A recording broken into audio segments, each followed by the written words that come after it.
Let's go inside the Coach's Corner now and catch up with Southport's Brandon Winters as we begin a new season in 2019. We left off in a very good spot last year, Coach, with a 7-3 record, and this time that we approach a new year, new faces as always, but the routine is the same. A lot of work to be done over the past spring as well as the summer, and that's what we do. Yeah, we've got guys move on, guys come in. That's just part of what we do. Obviously, we're missing some guys that were pretty prolific here for us, but we look to just keep the momentum going with the next group of young guys.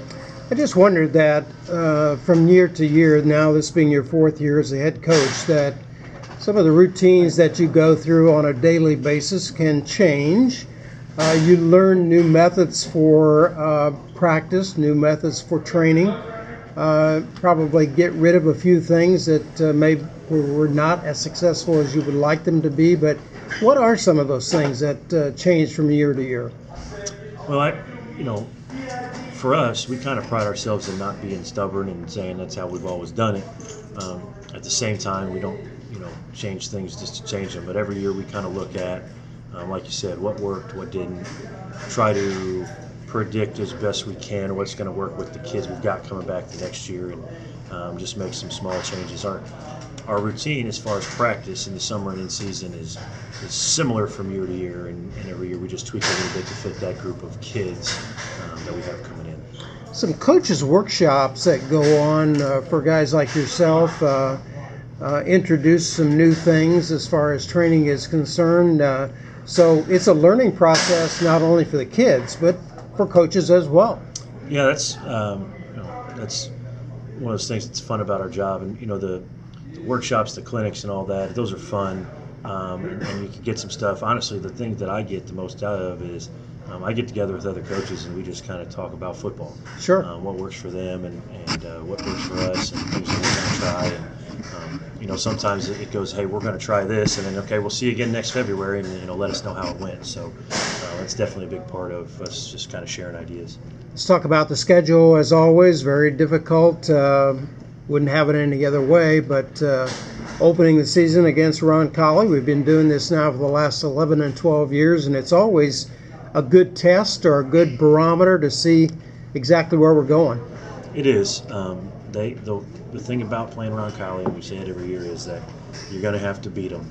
They're not just going to give it to you. They usually take care of the ball. They're usually pretty good with the fundamentals.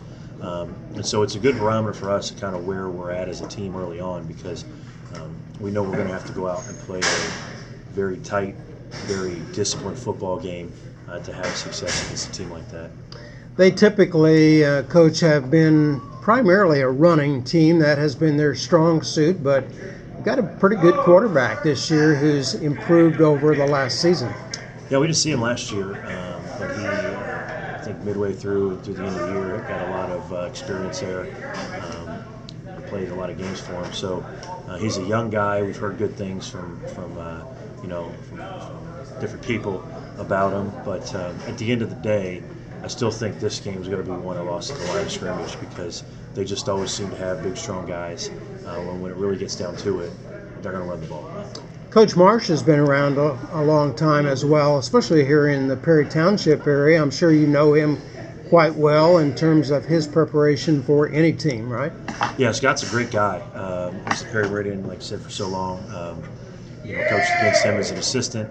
I think he's a great guy to be around. I think he does a really nice job of taking care of his kids and coaches them up. So it was good to hear when he landed at Roncalli there as a defense coordinator first to have him on our schedule, because he's a good guy, and I enjoy working with him and enjoy competing against him. Individually, as far as Southport is concerned, I've got a very good athlete in Ryan Lazan coming back to take over at quarterback for Eddie Schott. And you've got some complementary players that are going to be assisting in the offense this year. You want to talk about some of those people? Yeah, Ryan's a fantastic player. A little bit of a transition for him. Not really worried about it, because his biggest asset as a player is how competitive he is. And that I think applies to whatever you're doing. Look for Matt Munoz to come in and fill the role that Ryan's vacating. As kind of that guy that can play inside, play outside a little bit. Has phenomenal hands. Has a big, long body at almost 6'6". Basketball kid, so he can get off the ground a little bit.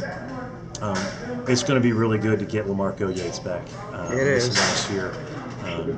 That kid, I think, loves football more than any kid I've ever been around. And to see him not only come out and contribute, but to get back out there again is going to be a lot of fun. And he's a very nice player. Up front, Peyton Cheatham's coming back for the third year as a starter.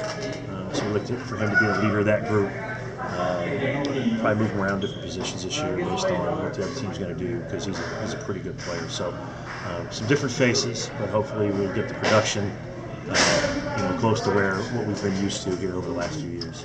Defensively, on the backside, in your secondary, you have a lot of great experience coming back, but it all starts up front as well. Yeah, we have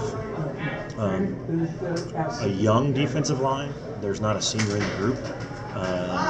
And normally that's scary. We do have some kids that played a lot as sophomores, so they're juniors, which doesn't necessarily mean they're the first year varsity players. So you've got AJ Helton, Chandler Wilson, both played basically as starters last year.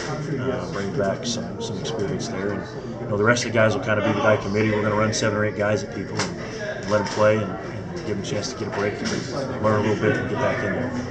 Well, we will learn as we go from week to week, but on behalf of Indiana SRN, we want to extend a big thank you to you and the Southport administration of Pete Hubert as far as partnering with Southport. This will be our 6th consecutive years to call games, and this year we're going to have 2 webcasts, including the Ron Kala game, and the 14th of September will be the homecoming game. So not only seeing, but hearing as well. So we want to thank you for that. Thank you, guys. It's been a great partnership. We really appreciate having you around, and hopefully you'll cover a couple wins this year for us. All right. Let's have a great season, Coach. Thank you. Thank you.